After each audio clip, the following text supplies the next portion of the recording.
नमस्कार।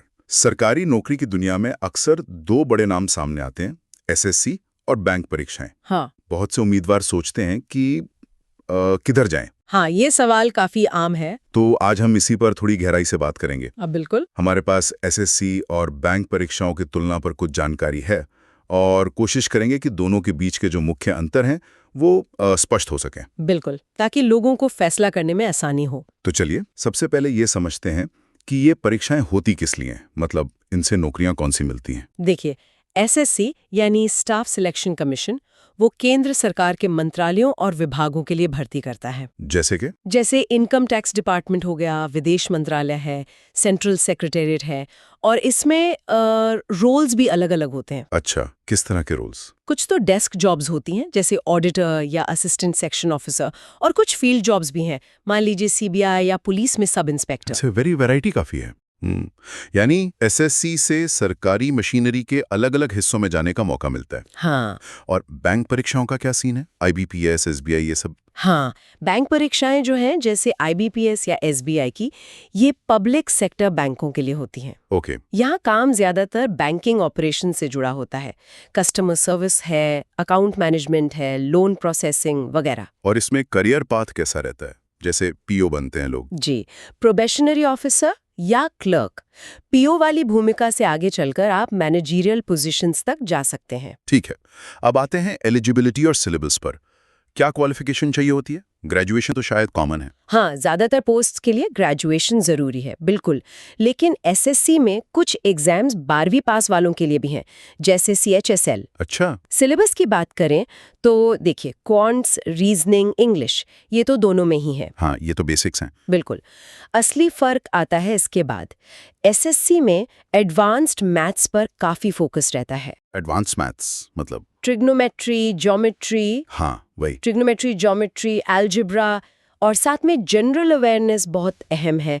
History, geography, polity. और ये स्टैटिक जीके वाला पार्ट होता है शायद ज्यादा? हाँ, ज्यादातर स्टैटिक जीके, मतलब ऐसा ज्ञान जो बदलता नहीं जल्दी। ये शायद इसलिए भी जरूरी है क्योंकि सेंट्रल गवर्नमेंट की जॉब्स हैं, तो देश की एक ओवरऑल समझ चाहिए। इंटरेस्टिंग। तो फिर बैंक एग्जाम्स का सिलेबस किस तरह लगे? बैंक एग्जाम्स में क्वांट्स, खास तौर पर डेटा इंटरप्रिटेशन और रीजनिंग, इनका लेवल अक्सर एसएससी से ज्यादा मुश्किल माना जाता है। अच्छा, क्यों? वहाँ स्पीड और एक्यूरेसी पर बहुत जोर होता है, आपको तेजी से सवाल हल करने होते हैं। और जनरल अवेयरनेस की जगह यहाँ बैंकिंग अवेयरनेस ज्यादा जरूरी है। बैंकिंग अवेयरनेस मतलब बैंकिंग की टर्म्स, आरबीआई की पॉलिसीज, इकोनॉमी से जुड़े करंट अफेयर्स, कंप्यूटर नॉलेज भी इम्पोर्टेंट है। ये सब सीधा सीधा बैंक के काम से जुड़ा है ना? सही कहा। एक तरफ डीप मैथ्स और जीके, दूसरी तरफ स्पीड, लॉजिक और बैंकिंग की दुनिया। अच्छा, अब बात करते हैं डिफिकल्टी लेवल और काम के माहौल की। एसएससी में एडवांस मैथ्स और स्टैटिक जीके मुश्किल है, तो बैंक में रीजनिंग और डीआई। हाँ, मोटे तौर पर ऐसा कह सकते हैं। एसएससी में रीजनिंग शायद थोड़ी आसान लगे बैंक के मुकाबले। और काम का माहौल? कहते हैं एसएससी वाली जॉब्स में टेंशन कम होती है। आमतौर पर हाँ, मतलब काम के घंटे फिक्स होते हैं ज्यादातर जॉब्स में। सरकारी सेटअप है तो एक स्टेबिलिटी रहती है। तनाव शायद बैंकिंग के मुकाबले कम हो। और बैंकों में, जैसा फिल्मों में दिखाते हैं, हमेशा भीड़ भाड़, टारगेट प्रेशर। देखिए, कुछ हद तक ये सही है। बैंकिंग जॉब्स ज्यादा डायनामिक होती हैं, रोज नए लोगों से मिलना, कस्टमर डीलिंग। काम का बोझ बिल्कुल ज्यादा हो सकता है, खासकर क्लोजिंग के टाइम पर या जब ऑडिट वगैरह हो। कुछ रोल्स में सेल्स टारगेट्स भी होते हैं। तो ये उनके लिए है जिन्हें भागदौड़ पसंद है। हाँ, जिन्हें रोज नई चुनौती चाहिए, उनके लिए शायद ज्यादा सूट करे। ठीक है, अब आते हैं सबसे अहम मुद्दे पर। सैलरी, ग्रोथ और सिक्योरिटी, पैसा और तरक्की, कहाँ क्या हिसाब है? देखिए, शुरुआती सैलरी में शायद बहुत बड़ा अंतर ना हो। एसएससी सीजीएल के थ्रू जो जॉब्स मिलती हैं, उनमें स्टार्टिंग ग्रॉस सैलरी करीब 40,000 से 60,000 रुपए के आसपास हो सकती है। ओके। और साथ में सरकारी भत्ते, पेंशन बेनिफिट्स, ये सब सुरक्षा का एहसास देते हैं। और बैंक पीओ की सैलरी? बैंक पीओ की स्टार्टिंग सैलरी थोड़ी ज्यादा हो सकती है, शायद 45,000 से 60,000 या उससे भी ऊपर, और इसमें परफॉर्मेंस बेस्ड इंसेंटिव्स और बोनस भी जुड़ सकते हैं। अच्छा, तो मतलब पैसों के मामले में बैंक थोड़ा आगे निकल सकता है शुरू में। हाँ, पोटेंशियली। अब ग्रोथ की बात करें तो एसएससी में प्रमोशंस थोड़े धीरे होते हैं सिस्टम के हिसाब से, लेकिन जॉब सिक्योरिटी बहुत हाई मानी जाती है। मतलब एकदम पक्की नौकरी। जी, डिपार्टमेंटल एग्जाम देकर आगे बढ़ने के मौके मिलते हैं। और बैंकों में ग्रोथ कैसी है? सुना है वहाँ प्रमोशन जल्दी होते हैं। हाँ, बैंकों में प्रमोशन अक्सर तेज होते हैं। परफॉर्मेंस पर काफी कुछ डिपेंड करता है। आप जल्दी मैनेजर बन सकते हैं।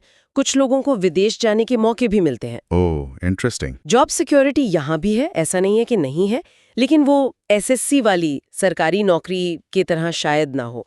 थोड़ा परफॉर्मेंस लिंक्ड रहता है। समझ गया।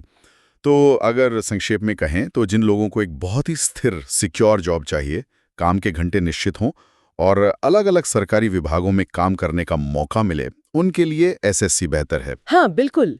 ये उनके लिए है जो एक तरह की स्टेबिलिटी और प्रिडिक्टेबिलिटी चाहते हैं। और दूसरी तरफ जो लोग तेज कैरियर ग्रोथ चाहते हैं, कॉम्पिटिटिव सैलरी, इंसेंटिव्स और एक डायनामिक कस्टमर फेसिंग रोल में कंफर्टेबल हैं, उनके लिए शायद बैंकिंग ज्यादा आकर्षक हो सकता है। बिल्कुल।